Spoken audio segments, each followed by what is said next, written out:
Bienvenidos a La Voz Católica, el programa para toda la comunidad que le ayudará a vivir la fe en Jesucristo y a participar más activamente en su iglesia. Y ahora con ustedes, Blanca Prim y el Padre John Mario García.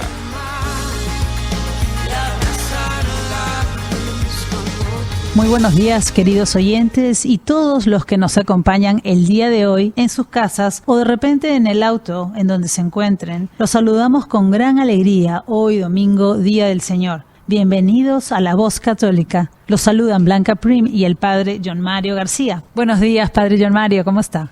Buenos días, Blanca, qué bueno encontrarnos nuevamente en el programa, qué bueno encontrarlos a ustedes, querida familia, que nos están escuchando desde todos los lugares del mundo y aquí en el este de Tennessee, en los Estados Unidos. Bienvenidos a La Voz Católica. Siguiendo con el tema de la familia y el matrimonio, hoy hablaremos sobre un tema que no se conoce mucho. ¿Es lo mismo la nulidad matrimonial que un divorcio? ¿Qué determina la validez de un matrimonio en la Iglesia Católica? Para eso hoy nos acompañará el Padre David Carter, vicecanciller de Asuntos Canónicos de la Diócesis de Knoxville y miembro de nuestro nuevo Tribunal Eclesiástico. Así que esperamos que nos acompañen durante todo el programa. Como todo lo nuestro, demos gracias a Dios en este nuevo día y pongámonos en las manos benditas de Él, en el nombre del Padre, del Hijo y del Espíritu Santo. Amén. Porque el Señor ama la justicia y no abandona a quien le son fieles. El Señor ama la justicia y el derecho. Señor Jesús, en esta mañana queremos pedirte por este nuevo día que comienza. Sabemos, Señor, que sin justicia no hay desarrollo. Sin justicia no hay seguridad. Sin justicia no hay paz en nuestro mundo. Por eso, Señor, te pedimos en este día que derrames tu bendición sobre todos aquellos que ejercen la justicia humana. Derrama tu bendición infinita, ilumina el corazón y la mente de todos ellos, quienes deben dar veredictos finales, de todos aquellos que son jueces en nuestro mundo. Dale, Señor, honradez, amor a la verdad, que se guíen bajo tu actuación y tu voluntad para que siempre logren la paz de los pueblos. Ayúdanos, Señor, a ser jueces justos nosotros también, en los lugares donde debemos hacer justicia humana. Enfrentemos siempre la violencia con justicia, la impunidad y la corrupción con justicia, y el crimen organizado con la justicia. Por eso, que el Señor nos ayude en este día a ser hombres y mujeres justos delante de Dios y también delante de los hombres. Amén. Queridos hermanos, en este día de hoy vamos a contemplar el Evangelio de San Marcos, capítulo 8, versículo del 27 al 35. En aquel tiempo, Jesús y sus discípulos se dirigieron a los poblados de Cesarea de Filipo. Por el camino les hizo esta pregunta: ¿quién dice la gente que soy yo? Ellos le contestaron: algunos dicen que eres Juan el Bautista, otros que Elías, y otros que alguno de los profetas. Entonces él les preguntó: ¿y ustedes, quién dicen que soy yo? Pedro le respondió: tú eres el Mesías. Y él les contestó que no lo dijeran a nadie. Luego se puso a explicarles que era necesario que el Hijo del Hombre padeciera mucho, que fuera rechazado por los ancianos, los sumos sacerdotes y los escribas, que fuera entregado a la muerte y resucitara al tercer día. Todo esto lo dijo con entera claridad. Entonces Pedro se lo llevó aparte y trataba de disuadirlo. Jesús se volvió y mirando a sus discípulos reprendió a Pedro con estas palabras: apártate de mí, Satanás, porque tú no juzgas según Dios, sino según los hombres. Después llamó a la multitud y a sus discípulos y les dijo: el que quiera venir conmigo, que renuncie a sí mismo, que cargue con su cruz y que me siga. Pues el que quiera salvar su vida la perderá, pero el que pierda su vida por mí y por el Evangelio la salvará. Palabra del Señor. Gloria a ti, Señor Jesús. Hermanos, el Evangelio de hoy nos presenta un momento determinante en la vida de Jesús, en que debe plantear Él mismo a los suyos, a los que se han quedado con Él. La razón de este planteamiento es la identidad del seguimiento del Señor. ¿A dónde van ustedes? Prácticamente Jesús les está preguntando. ¿A dónde quieren ir? ¿A quién siguen ustedes? El texto del Evangelio de hoy tiene 4 momentos muy precisos en torno a esas preguntas. Primero, la intención de Jesús y la confesión mesiánica delante de Pedro y la respuesta de este hombre: tú eres el Mesías. Segundo, el primer anuncio de la pasión. Tercero, el reproche de Jesús a Pedro y a los discípulos por pretender que su mesianismo no entre en el proyecto de Dios, que Jesús asume hasta las últimas consecuencias como un siervo de Yahvé. Y finalmente, los dichos sobre el seguimiento de Jesús. Este evangelio que escuchamos hoy, hermanos, es uno de los momentos sumamente importantes de la narración de este evangelio de Marcos. Es una crisis que sucede dentro de los apóstoles. Ellos tienen una idea del reino de los cielos, tienen una idea del mesianismo de Jesús, pero este mesianismo ha llegado a un culmen y el seguimiento de Jesús se revela abiertamente a los discípulos con radicalidad y con mucha claridad. Galilea para los discípulos se ha vuelto como en un crisol, como momento en el que ellos tienen que decidir si se quedan o se van. Ese momento de la prueba de todos ellos que se han quedado y han decidido quedarse con Él. Todas esas carencias se manifiestan en ese momento de la confección mesiánica. Ellos, por alguna u otra manera, tratan de entender, pero las palabras del seguimiento de Jesús son para ellos difíciles. Pero esas palabras no solamente son para ellos, también son para nosotros. Y en este momento comenzará el camino hacia Jerusalén y esto trae consigo muchas consecuencias. Pedro considera que confesar a Jesús sería lo más acertado. Pero el Evangelio de Marcos nos muestra que, aunque aceptan a Jesús como el Mesías, esta aceptación puede traer algunos equívocos. El Mesías era esperado por todos los grupos y todos los que querían ser liberados de manera política en el pueblo de Israel. Jesús sabe que su camino es diferente y sabe que sus opciones no son políticas y nunca pretende ser políticas, ni siquiera en ninguna de las palabras que dijo, y tampoco pueden ser políticas en los evangelios. Porque no es en la política donde están los fundamentos del reino de Dios. Lo que Jesús predica es diferente. Por eso, para aclarar el asunto, viene el anuncio de la pasión. Jesús con claridad les dice a ellos sobre su mesianismo, que no sería como lo esperaban los judíos, y a la vez sus discípulos deben aprender a esperar otra cosa. Tienen que abrir sus ojos y sacar de su mente la idea que tienen del mesianismo. Jesús ya veía claro que su vida en Dios debía pasar para la muerte, pero no porque Dios quisiera que él muriera, sino porque era la consecuencia de su deseo de entregar la vida. Jesús sabía que era inminente su muerte, porque para los hombres no hay otra alternativa. El reproche de Jesús a Pedro, uno de los más duros en el Evangelio, porque su mentalidad es como la de todos los hombres y no como la voluntad de Dios, es muy significativo. Jesús le enseña a Pedro y también le enseña a sus discípulos el papel de Mesías que él tiene, el de cargar la cruz. Ellos quieren perder la cruz, no están dispuestos a asumir la cruz. Por eso lo que pide a los que le siguen en este mundo no es el triunfar, le pide a ellos perder la vida para dar la vida. Ese es el sentido de la cruz. Por eso la cruz, vista de manera figurada, es la misma vida, nuestra propia vida. Nuestra manera de sentir el amor y la gracia, el perdón y la misericordia, la ternura y la confesión en la verdad de Dios como Padre. Eso es una cruz. En este mundo de poder y de ignominia, de injusticia, la cruz no es un madero, aunque para los cristianos sea un signo muy sagrado. La cruz es la vida misma. Es amar frente a los que odian. Es perdonar frente a los que quieren vengarse. Es darlo todo frente a los que son egoístas. Es ser humilde ante toda la amalgama de orgullo que tenemos. Esa es una cruz en este mundo. Esa es la cruz que debemos de cargar. Y esa es la cruz que el Señor nos pide. La cruz de nuestra vida. La cruz, nuestra cruz. Sin pretender ser lo que no debe ser, ni vanagloriarnos de ella. La cruz es la vida para todos los que saben perder la vida para dar vida. Ese es el sentido del cristiano. Llevar la cruz es gozar de la vida de Jesús dando vida, aunque esto traiga sufrimiento.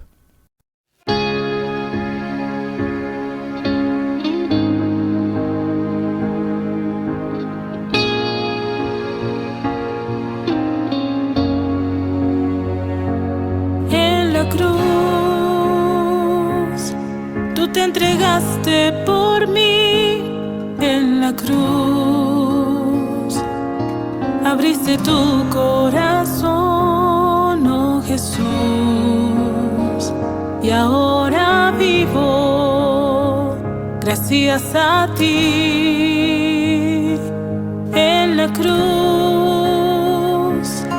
quisiera permanecer junto a ti, entrar en tu corazón y ser fiel en los momentos de oscuridad. Quiero estar contigo aunque todo sea gris. Quiero estar contigo firme y no desistir. Tomar la cruz y caminar contigo, Señor.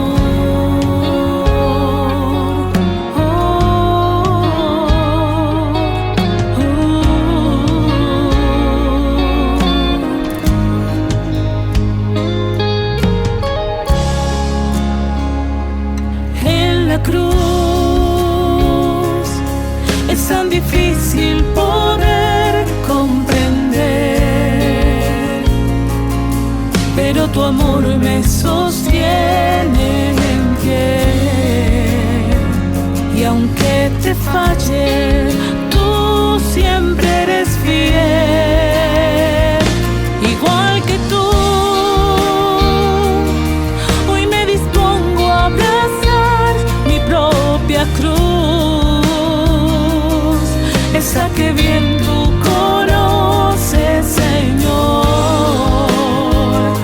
y que me une a tu pasión. Cuenta conmigo que aquí estoy, Señor. Cuenta conmigo con lo poco que soy. Y si mis manos reciben, Señor, tuyas son.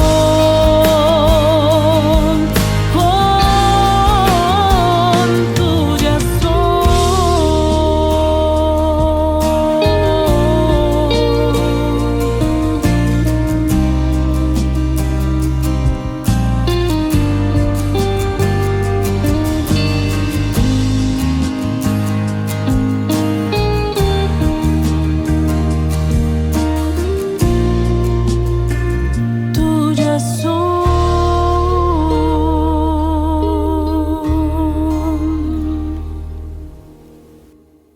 Escuchábamos la canción En la Cruz, compuesta e interpretada por la hermana Marta Isabel. Padre John Mario, en el Evangelio Jesús nos decía: el que quiera venir conmigo, que renuncie a sí mismo, que cargue con su cruz y que me siga. En la vida cotidiana, para seguir a Jesús, ¿qué significa cargar con nuestra cruz y negarse a sí mismo?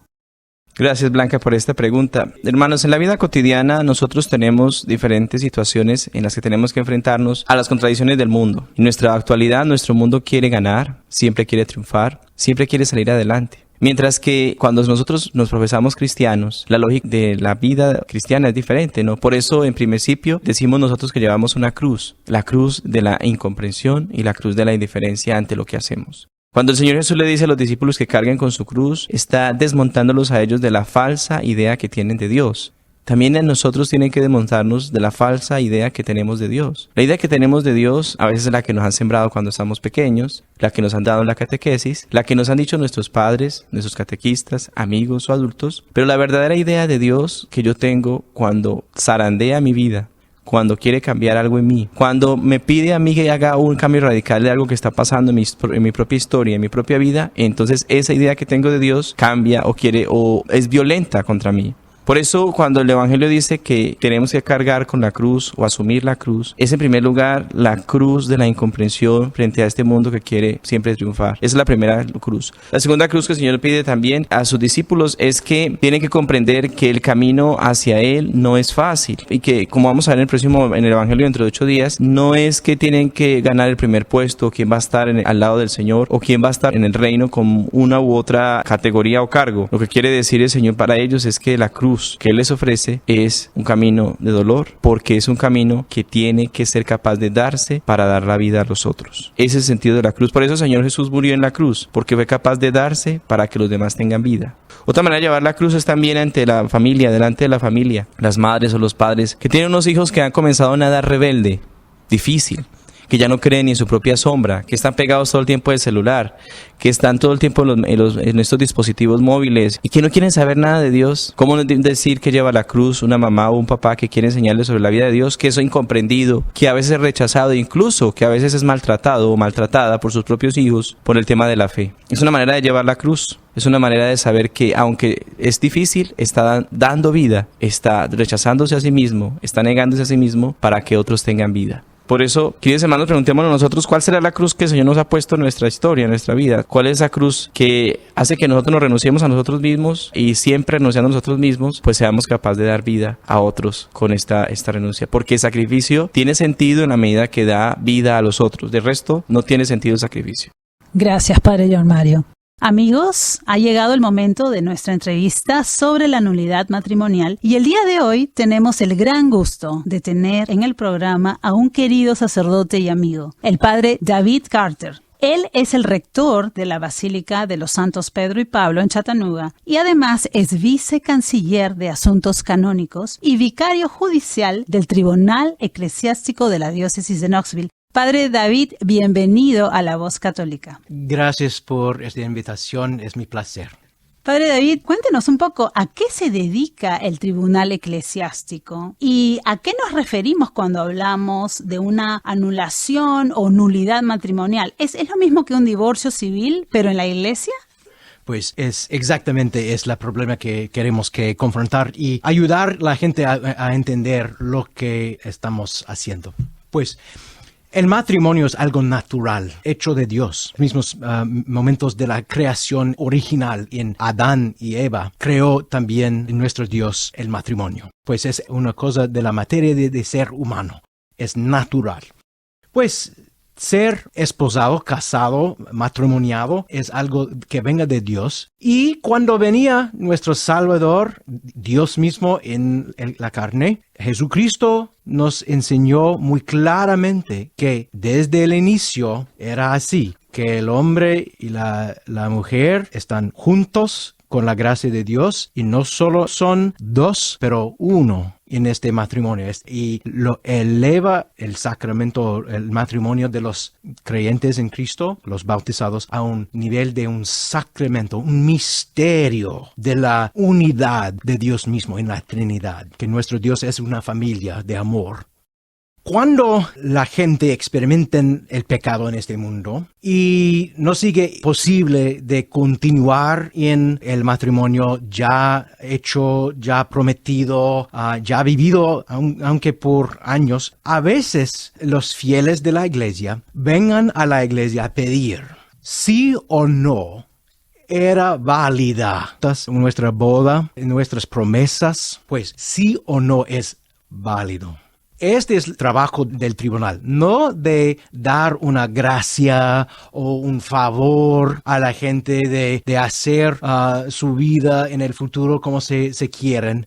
Es de responder a la pregunta, sí o no era válido las promesas de los esposos. Y sigue un proceso judicial con pruebas, testigos, jueces, abogados, todo eso, para discernir la verdad de lo que ha creado nuestro Dios en el matrimonio. Pues no es un divorcio civil, pero por la iglesia. Es un discernimiento, lo que es la voluntad de Dios por esta pareja.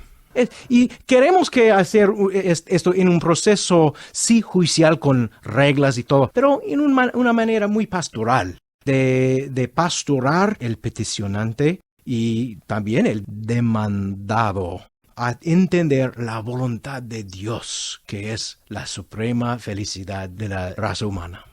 Gracias, Padre. Creo que los católicos, y en especial los latinos, tenemos grabado que el matrimonio religioso es para toda la vida, y lo es. Pero ¿podría explicarnos cómo es que un matrimonio religioso en la Iglesia Católica puede declararse nulo o inválido? ¿Qué tendría que ocurrir para que esto sucediera? Porque a veces no pensamos que podría suceder.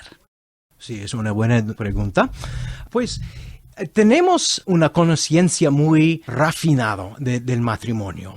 Venía de Dios, pero Dios ha creado en nosotros razón. Pues podemos mirar al mundo alrededor de nosotros y podemos discernir lo que es matrimonio y lo que no es matrimonio. Pues hay una ley natural que dice el matrimonio es algo entre un hombre y una mujer por la vida con la intención de crear una familia con actos abiertos a dar la vida a través de los hijos y que es exclusivo, pues la fidelidad de mujer y el hombre entre sí mismos sin otros parejas.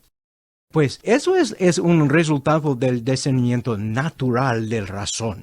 También cuando el tribunal empieza su trabajo, estamos discerniendo si las parejas tenían esta intención cuando iniciaron su matrimonio. Si podemos probar que la intención contra la permanencia, podemos declarar nulo esto. No quiero ser esposado hasta la muerte, pero solamente hasta el punto en que soy infeliz y pues me voy a un otro. Si entras en el matrimonio con esta intención falsa, podemos declararlo inválido. Si tienes otra mujer en este lado, pero declaras a esta mujer enfrente de usted, oh sí, yo quiero ser fiel a usted, pero mentiro en mi mente y mis amigos, mis compañeros conocen la verdad. Si intento de excluir la fidelidad, podemos declarar este matrimonio si es nulo. Y este es un ejemplo de trabajo y los causales de nulidad que forman una parte de nuestra investigación. Y una de estas condiciones, o mejor dicho, puntos muy importantes, es la libertad. ¿Nos podría hablar del libre consentimiento? Para hacer un acto humano, necesita que seamos libres.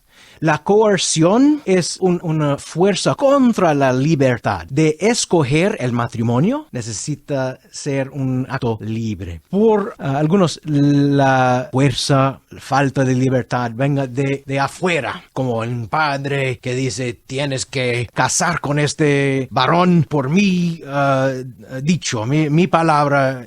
Y las señoras, no quiero hacerlo. Él dice, si no se casas con este varón, yo voy a echar tú de mi casa en las calles. Ok, voy a hacerlo por presión. Ok, podemos decir, no era un acto libre. No era un acto humano en este. Podemos declarar esto un matrimonio nulo por razón de la esfuerza. Esta es la esfuerza afuera.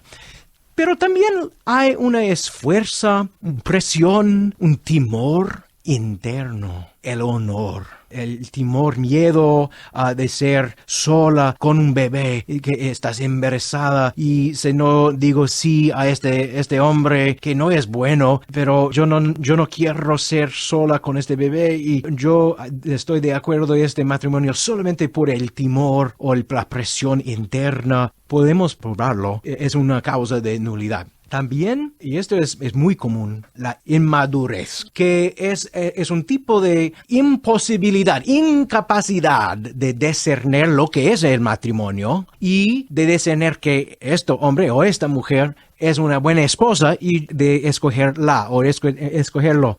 Tienes una incapacidad por razones psíquicas de tener abuso en tu pasado, de estar en una situación muy difícil de crecimiento, una familia abusiva, o si hay una falta de las facultades normales por razones de enfermedades mentales. Si podemos probar esto, podemos declarar nulo el matrimonio.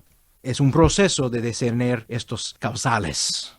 Excelente, padre, gracias. Una persona que quisiera considerar la posibilidad de la nulidad matrimonial, ¿no? Por diversas razones, porque de repente se casó de muy joven y emigró a los Estados Unidos, o se casó sin saber lo que conllevaba el matrimonio, como usted lo estaba diciendo, o se casó obligada por su familia. Por cualquiera que sea esta razón, ¿a quién podría dirigirse en su parroquia o en la diócesis para conversar e iniciar un proceso de solicitud de nulidad? Okay. No aceptamos peticiones de los que no están verdaderamente separados por el divorcio. Si estás pensando, estoy casado con mi marido, pero quiero divorciarlo, pues yo voy a la iglesia, puedo divorciar mi esposo.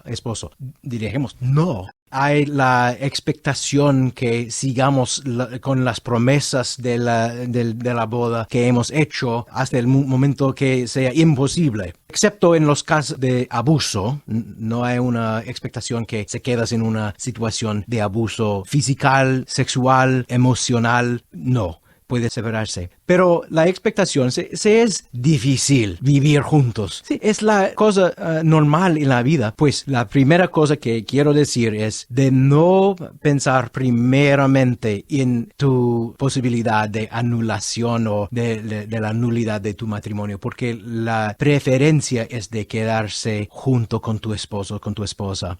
Esta es la preferencia. Pero Se encuentras como una soltera ahora porque el esposo ha abandonado o si están separados por el divorcio civil y no hay la esperanza de regresar a esta situación, si no hay la esperanza de reunirse con tu esposa. Pues en este caso puedes venir a la iglesia, a tu párroco, sea un diácono, o sea, una religiosa, como en Chattanooga tenemos la hermana Imelda y la hermana Eloísa, y pienso que hay otros en Johnson City y otros lugares en el norte. Pues, o sea, hay un animador de la comunidad. Esperamos que ellos conocen el sistema o conocen cómo venir a los sistemas de justicia en la iglesia y pueden ellos dirigirse a nuestro tribunal.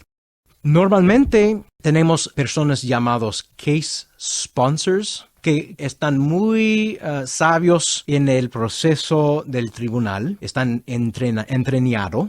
Una lista en el sitio web de la diócesis. Estamos siempre buscando más de habla español. Pues si hay un escuchante que quiere participar en eso, ofrecemos entrenamientos. Por el momento en inglés, pero en el futuro queremos hacerlo en español también en el futuro. No sé cuándo. Pero por el momento las formas son todos bilingüales, pero preferimos peticionar en inglés. Pero si necesitas hacerlo en español, podemos traducirlo. Estamos pensando en la manera más fácil de hacer esto. Pero los sponsors de los casos que están entrenados por el tribunal están responsables a ayudar a los peticionantes a hacer su petición.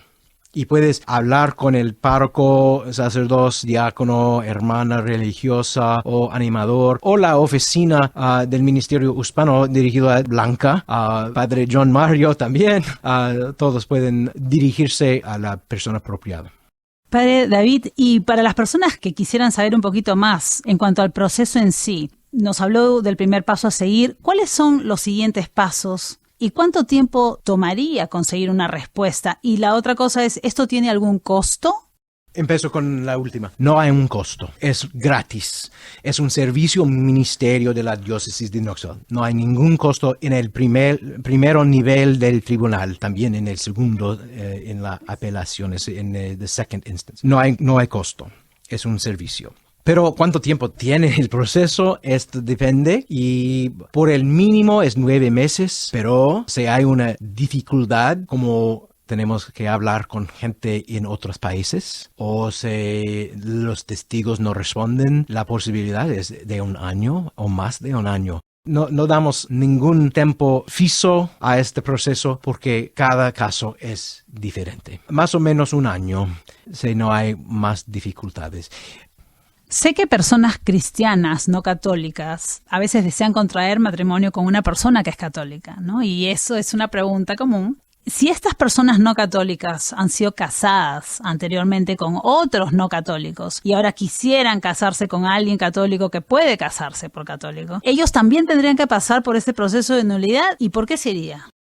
Sí, como decía al inicio, la primera respuesta es que el matrimonio no es de la Iglesia Católica, no era inventado por nosotros, era creado por Dios desde el inicio de la creación, por toda la humanidad. Aunque los protestantes, aunque los no cristianos, si un no cristiano ha prometido a un otro de ser casado, respetamos esta promesa.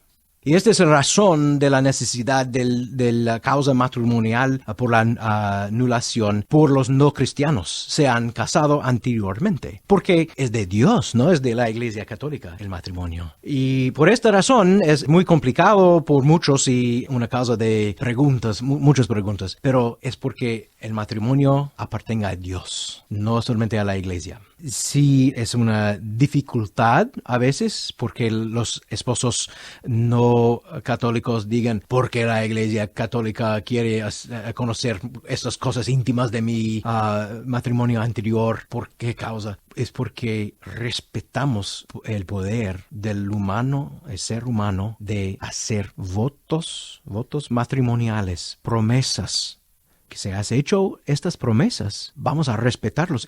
Aunque no tú respetas estas promesas, ha quitado o echado la esposa anterior, porque para nosotros lo que junto Dios no es para nosotros separar.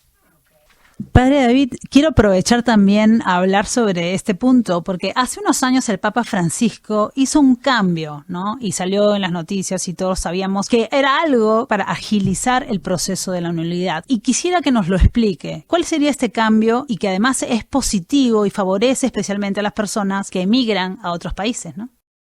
Pues es un gran don a la Iglesia que ha dado el Papa Francisco en el Mitis Iudex Jesus Christus.